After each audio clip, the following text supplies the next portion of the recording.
Welcome back to Faith and Fire. On today's episode, we're going to have a conversation about the church and the community.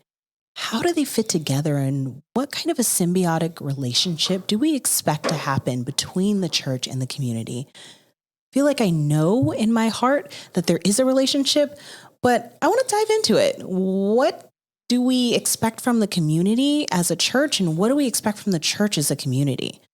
So to talk about that today, we have two guests returning to talk with us. Our first guest. I'm Dr. Ashley Hodge, and I am rooted in my faith. Beautiful. And I'm Signa Oliver. I'm a licensed and ordained minister. Okay.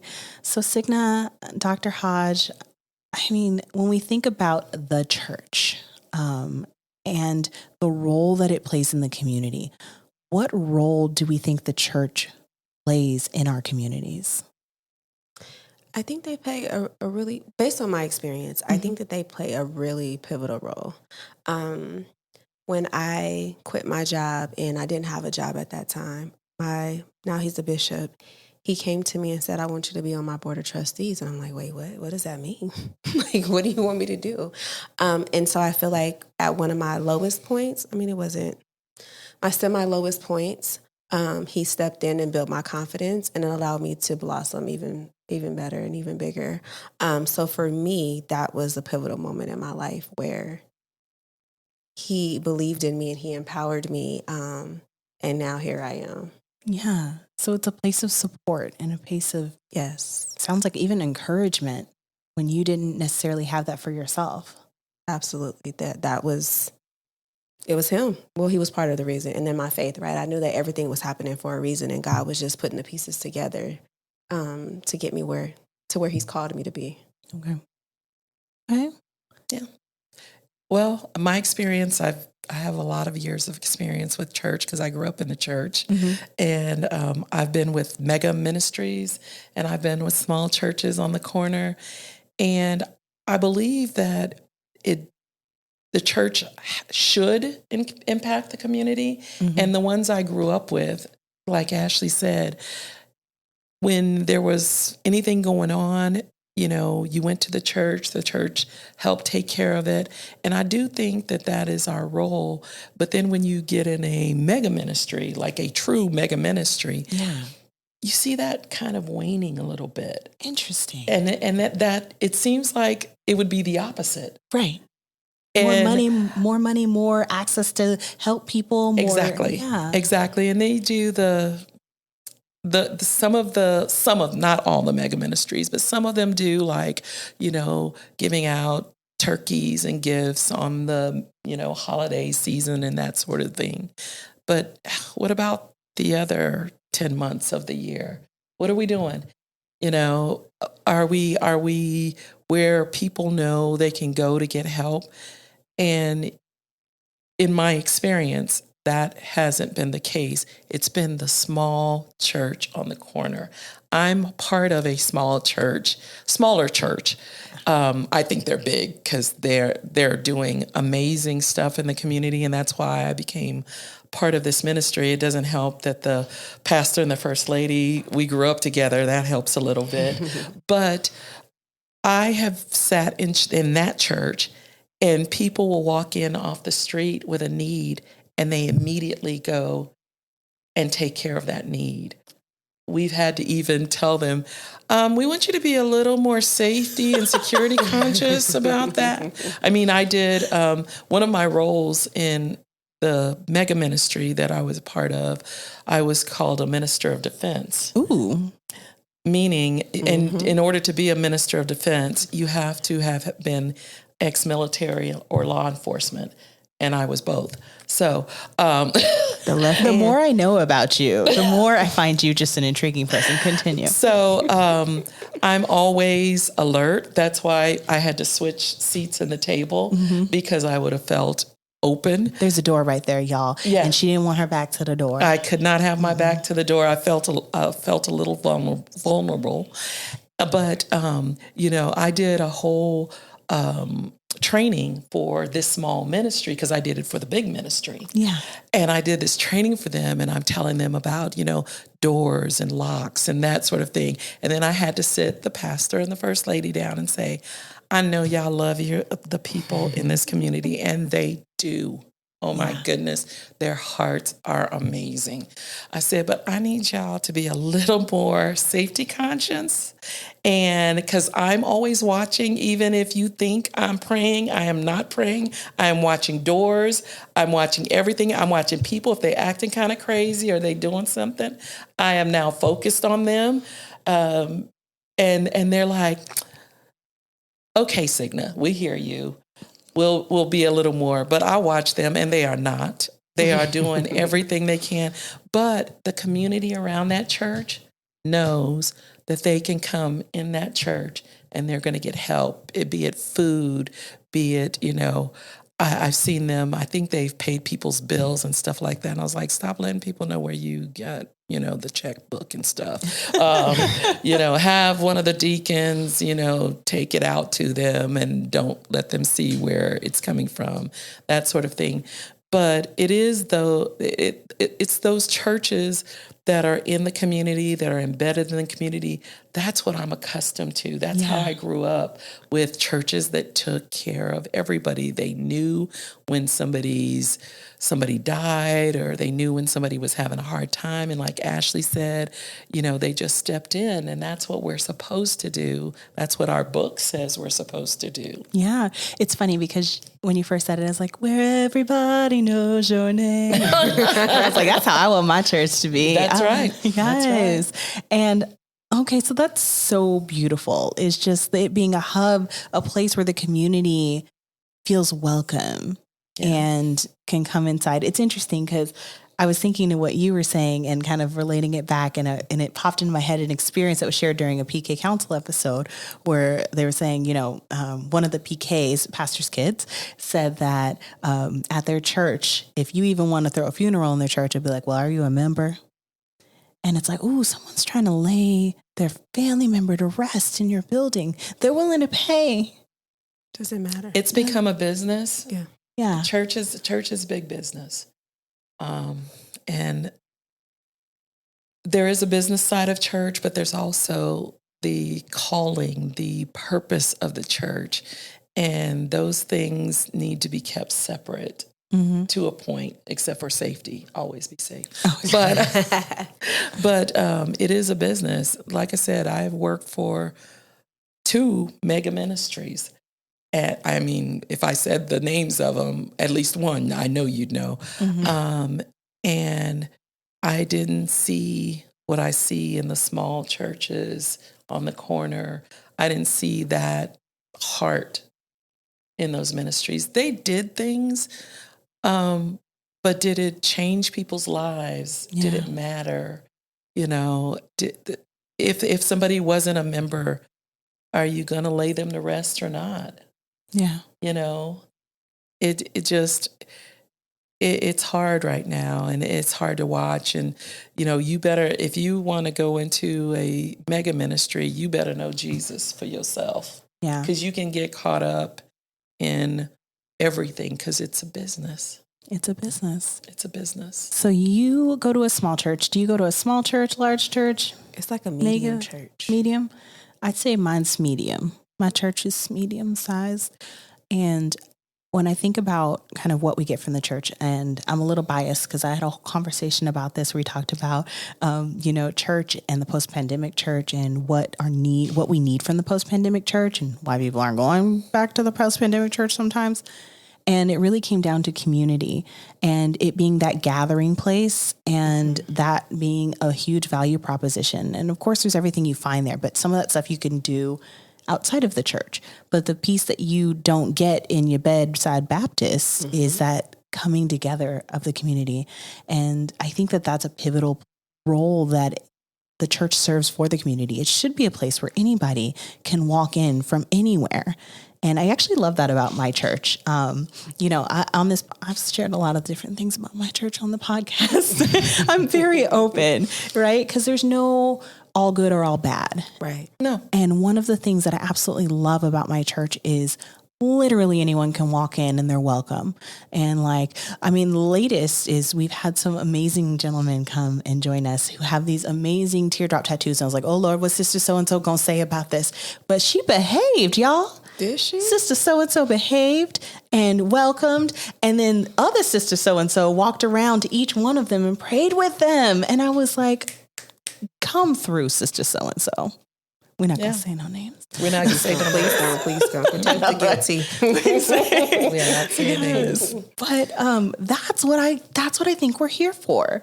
Is I don't care what you look like. And I go to an African Methodist church. So it's interesting because sometimes you have members that assume just because you have it in the name that it's only open or welcome. No, everyone's welcome. Everyone is welcome in the entire community. And that's so important that we come like that, because when we don't, we lose that Christ-like, we don't show Christ if we're not showing accepting of all people coming into the doors. Absolutely. And we're the sent ones. He sent us all. Everybody got the same command. Go ye. Yeah. Go ye therefore, teach, take care, do all of that stuff. And if we're not doing that, what's the use? Yeah.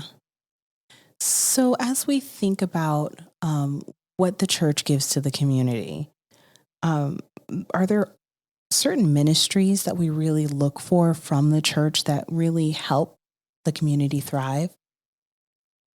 That's a good question. I would think it would be like the outreach community or the committee or ministry, because it's their job, right, to do the outreach and to make sure the community is set. They have what they need. That's when I think of that, I think of our outreach community and what they do. I think that where our church is going, God has his hand on it. And I'm super excited because our bishop is truly a man of God. He's not judgmental. He's very accepting. And that's one of the things that I love about him. I've gone to other churches where I felt like I was judged or people were judged. And so he is like the complete opposite. He's amazing. And we have a thing when people come to our church, regardless of what they look like, it doesn't matter. They stand and then we all say, welcome to Fountain of Life, a house of worship, a place where everyone is loved. And people feel the love in our church. And so I think that in itself is our responsibility, right? Because if you feel love, you feel safe, you feel special, you're able to thrive. And so I think that's truly important. And that's what people should go to church and feel, as opposed to the church hurt, et cetera. Yeah. Love without judgment. Now, sign me up for that. I love that. Let me tell you about my You're going to have bishop. people Googling, how do I get to this church? They're literally around the corner from my house. Yeah. And it was between Fountain of Life and the church I'm at. And it was hard because they both have the same heart. And then I know her bishop professionally. And, anytime I show up, I just feel like they just embrace me and hug me and that sort of thing. And I think it came down to which one can I, because they're very established. And not that this other one is not, but they have a lot of the things in place that can help the community, and they do. Yeah. And so even the church that I decided on, even though it's a little smaller, they're helping the community, but I felt led to go there because I feel like there are things that I can help them do that they're not yet doing. So I was like, okay, I feel like you're sending me to where the most need is. That's beautiful. You came to work. Yeah, you can come work with us too, though. Right. Yes. Everybody wants a member that comes to work. Yeah. If every member were just like me, what kind of church would my church be? Well, some of y'all's churches will be empty. And that's okay. We're not judging. So, but it's a fair thing. Sometimes I ask myself that and I say, I should shift my attitude sometimes. And it's just like a personal ouch moment, not one that you share with other people. You don't call on it. You call yourself out, not others. And so I've heard that weaponized as well. Like, what kind of church would your church be? What kind of church would your church be, ma'am? Focus on that. We were taught in ministry school that churches are like hospitals. Yes. Yes. Where hurt people that need healing go. And it could be all kinds of healing. And it's got to be a place that's welcoming and that just hugs people as they come in without judgment. And I find myself sitting with the older women usually because they're more like me and they're funny. If you sit and listen to the mothers of the church, they are hilarious. Yes. And they're just talking the truth. They're just speaking the truth. It is what it is. No filter. No filter. That's why I was worried about Sister So-and-so. And I'm becoming that person. So it's gradual. But I just feel like that's what we need. This world is hurting. People are hurting.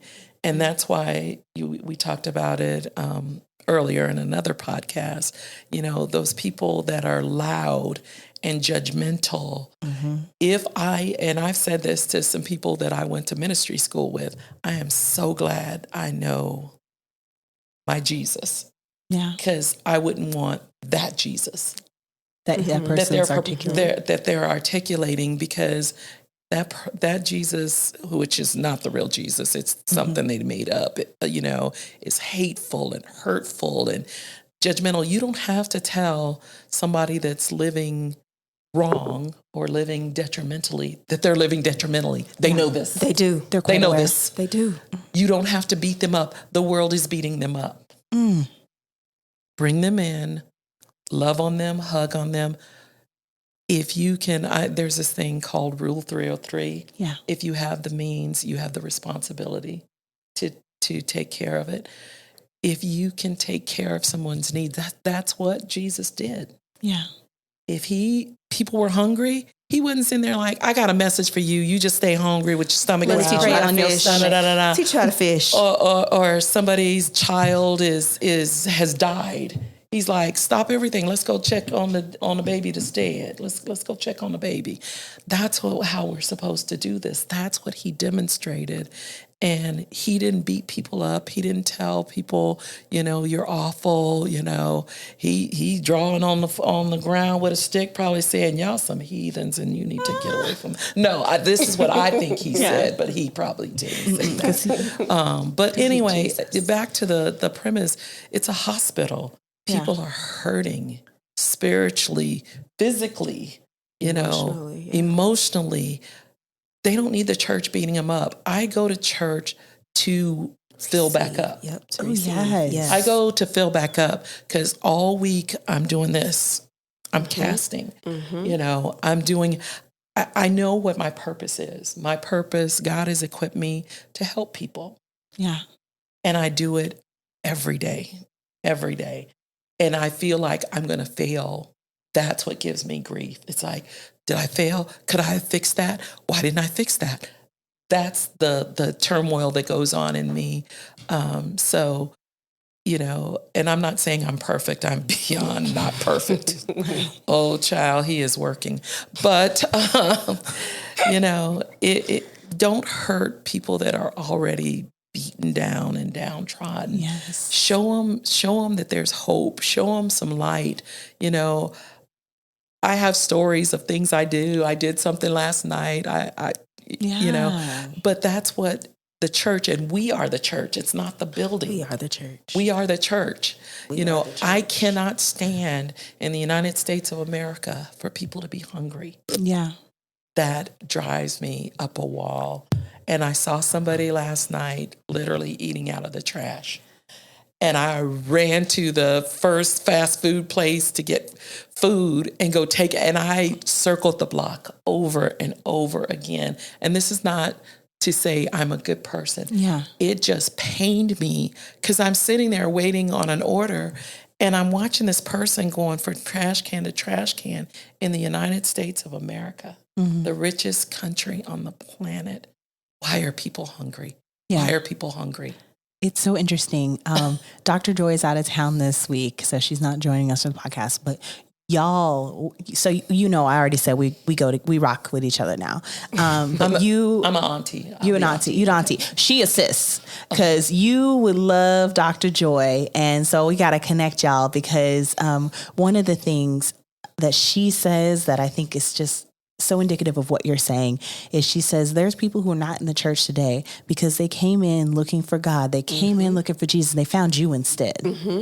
They found you instead. And I was like, ooh, ouch. And she said that in a sermon once to the congregation. And I love it because it really just calls you out. Like, okay, am I getting in the way of someone finding God? Like, is it me, Lord? Like, So I don't have to answer for it when you call me. Yeah. Remember so-and-so? Yeah. You remember when you made that face? You remember when you slapped her thighs because she wasn't wearing pantyhose and she never came back? You remember when you made fun of him because he wasn't wearing the right clothes when you thought he should be dressed differently? You remember when he came in with his teardrop tattoo and you judged him? Yeah, I don't want that, Jesus. No. Nope. That's not the conversation I want to have. No. I want to hear well done. My goodness. Enter in. Yes. Faithful service. You know, so yeah, it pains me. I mean, seriously, I don't understand it. If I think about it too long, my mind tilts. Yeah. But we're supposed to do those things. Find the people that we can help them. That's the church. So cool. Okay, so that's a church in the community. So what does the church need from the community in order to be that light? I'm thinking about like my church, and where I feel like we rely on the community is really showing up and making their voices heard, because there's no other way to know what the community needs if they don't have a presence in the church. And it's not always just that you have to come to service, right? It's not that you have to come to service and put your tithe in the offering plate. 'Cause some people think it's about that, but it's not about that. It's more about coming even to the cookout and making your voice heard. Like, I need more of these, or saying, in order for me to come to church, I need childcare services during church. I need your church to have this. Like, what I think for me, that's the big thing that the church needs from the community. What do y'all think? I think that the church needs willing workers, right? Like, we all have, I'll speak for me. I'm not necessarily working in the ministry. Oh, I do. I work behind the scenes. My ministries are like behind the scenes. So my ministries aren't front facing. You a back. I'm a back. I got your back. I'm a back. Yes, I'm a back. And so I think for me personally, I just have a lot going on in my life, honestly.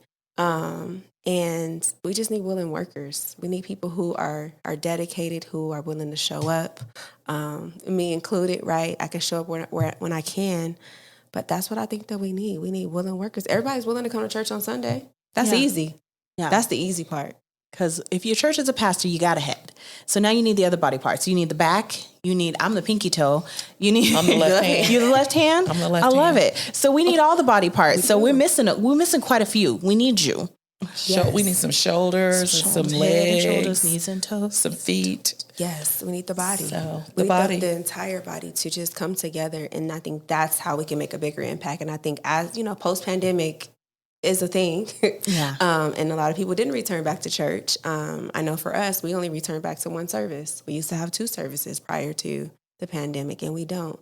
So I think it's a commitment from us as individuals, so that we can make the church thrive and have all the ministries flourish, so that we can continue to make differences in the community. We need to show up like sis over here. I think this church needs my works more. I love that energy. Yeah. But I do slide in every now and then when I'm slow, when I'm, I'm not feeling my whole self. I'll slide across there into Fountain of Life and be like, all right, pour in. I'm gonna need some refreshment. Fill me up. I gotta go out. Yeah. Fill me up. So what else do we need from the community in order for the church to show up? What does the church need from the community? Well, I'll say this, and I'm going to take us back to politics, because it seems to be my whole life here lately. Back.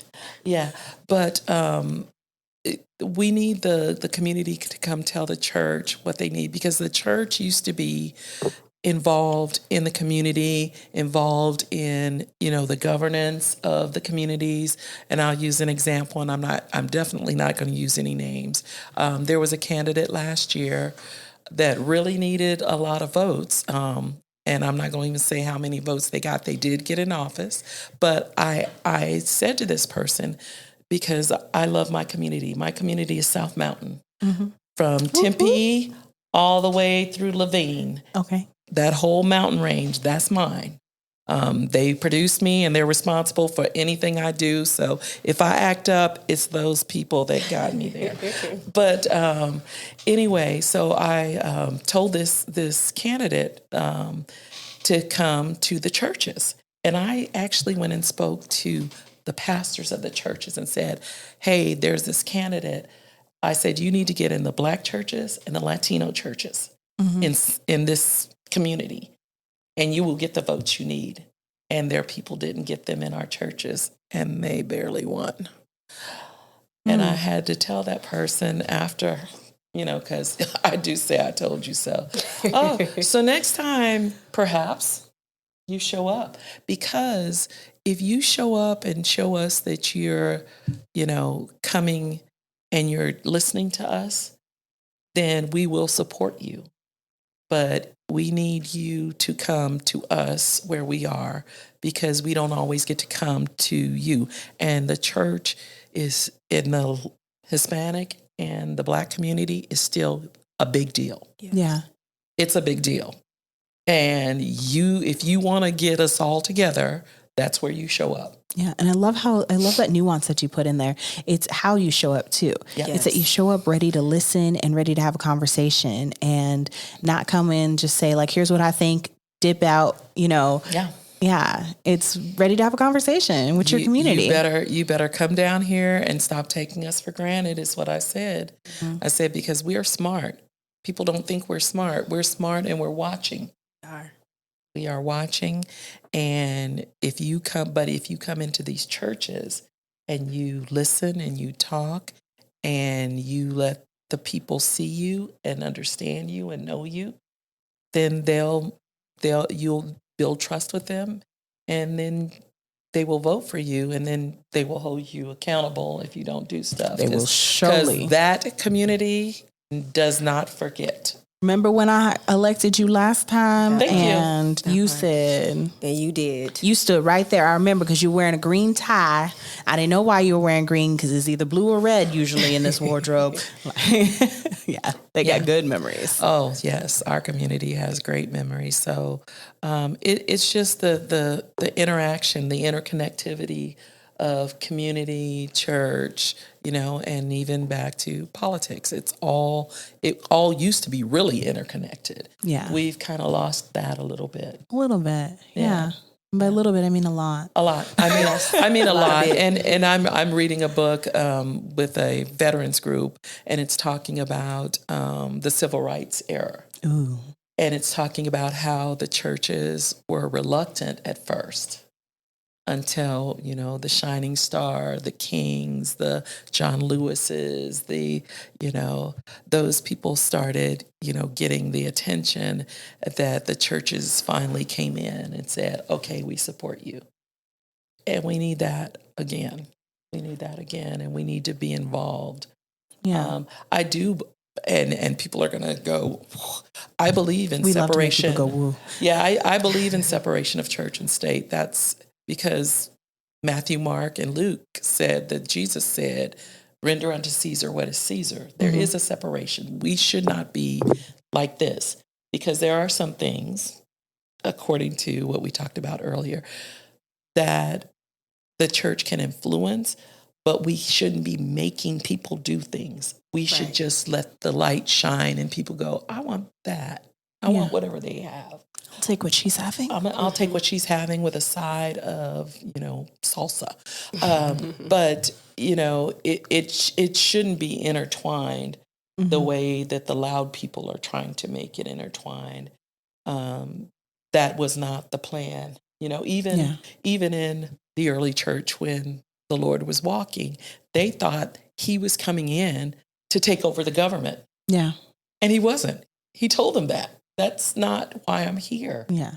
And let me draw you a diagram. This is the church. This is the state. I'm over here and you're over here. Exactly. We all need to cross this. we don't need to intertwine it. But It's hard. It's hard. Yeah. Especially in this country with the loud folk. Folk. So it's interesting. I love that you bring up the era of civil rights, because I think of and social justice being like that unifying thing, that the community and the church had such a symbiotic relationship back then. So we look at how we get the benefits of that symbiotic relationship, how we create that symbiotic relationship between the community and the church again. What advice or what hope or what well wishes would we put out there? Maybe our pastors are listening, maybe we forward it to them, so that we can get back to that relationship. Like, what do we want to see? I think that for us in our church, like our pastor is very active in the community. He's very political, and he will tell you, like, you need to vote. I don't basically care what you do, but you need to vote, like, ultimately. And so I think that that's important. And then we got to go out to the people. Okay. And make sure we allow the electeds to come into the church and have their conversations as well. So go out to the people and let the community come into the church as well. Creates that symbiotic relationship. Okay. Absolutely, it does. And that goes back to what I told that person that was trying to get elected. I was like, trust me, I can get you into all of these churches. I've already greased the wheel and talked to the pastors. They're ready for you to show up. Yeah. And when you say grease the wheel, I just want to make sure that everybody at home knows you don't mean that you slid them some money. You just mean, yes. No, I went and said, hey, pastor, would you allow this person to come talk to the congregation for 10, 15 minutes during service? It's that easy. I never got any no's. I got absolutely. Let us know when. Yeah. It's as simple as just having a conversation and just letting the church know that you want to acknowledge that they're part of the community and you want to hear their needs. Yeah. And even the two of us, when we were running, her church helped me. Mm-hmm. Her pastor was great. Other pastors were great. They were like handing me microphones, and I was like, no, like I'm doing right now. Mm-hmm. But they were all in. Yeah. They were all in. Nice. I love this. Okay. So we have to, in order to create that relationship, I mean, it's the simplest thing ever is what I'm hearing is just, we got to go out into the community and we need to invite the community in. Yes. Okay. And then we need to get involved in our community by voting, by doing it'll become clear because not all communities are created equal. So it's so important that if you are a pastor or if you're congregate, reach out to your pastor and let him know we need to find out what our community needs. Not all churches are going to have the same needs. Not all communities are going to have the same needs. So it's important that there is that conversation between the two to figure out what that looks like. Okay. Well, ladies, I appreciate you having this conversation. I'll admit, I just went into this one like, I know there's something here. And God showed up in this conversation. He always will. He's smarter than us. He is. That's why he told me to talk about this, because he knew I was talking about this and I did not. And same with this podcast. I thought I was going to be all bougie in events, and I'm not talking about bougie events. So God knows. He does. So thank you, ladies. Thank you. Okay. Well, thank you for joining us today for our Faith and Fire discussion today. If you enjoyed this conversation, please be sure to subscribe, follow on all of our platforms so that you can hear more great conversations on faith. We look forward to seeing you in the next episode. Bye now.